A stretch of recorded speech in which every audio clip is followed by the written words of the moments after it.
The Commercial Street Bridge may be completed with the parkway shut down for only 2 weeks. Workers replaced the Fern Hollow Bridge in less than a year after it collapsed. So why is it taking years to restore a major bridge in Oakland? The Charles Anderson Bridge is the way home for about 20,000 residents and commuters, but it's been closed for 3 years and won't reopen for another 2 at the earliest. KDKA lead investigator Andy Sheehan looks at the frustrating stops and starts and hears calls for change.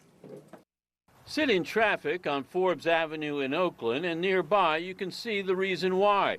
The Charles Anderson Bridge, connecting the Boulevard of the Allies and Shenley Park, has been closed for the past 3 years. In that time, the $56 million project has been stymied by delay after delay, pushing back construction and its completion date. It will now reopen in 2028 at the earliest.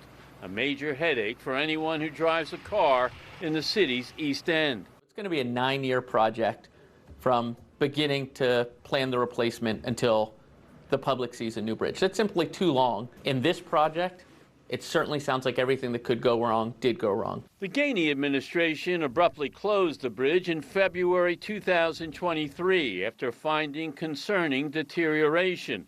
But plans for a quick fix and estimates it would reopen in 4 months were not realized. The city opted instead for a full-scale rehabilitation, which didn't begin for another 1.5 years. Since then, city records show the project has proceeded in fits and starts. In the beginning of 2025, safety concerns from the railroad delayed construction for several months.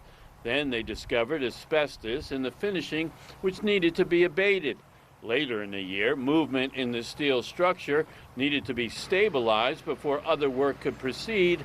And in February of this year, the project was delayed again with the discovery of more hidden deterioration. The seemingly cursed project appears to be the polar opposite of Fern Hollow, which was replaced with lightning speed under a declaration of emergency, which cut all the red tape. But if we know we can replace a bridge after it falls in under a year, we need to change the way we can replace a bridge before it falls and someone gets hurt in the same amount of time.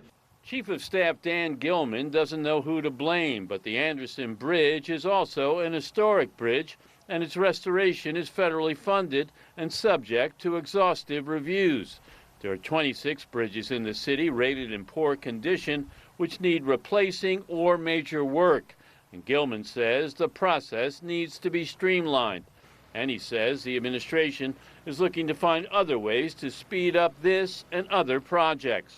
We need a bigger blanket approval to allow our team in the bridge program to execute. Everything has gone wrong, but that can't be an excuse. We need a new system and a new policy about how we address infrastructure in this country and in this city. But the city, not to mention tens of thousands of commuters and residents, have grown increasingly frustrated as they wait for the day for the Anderson Memorial Bridge to be open again.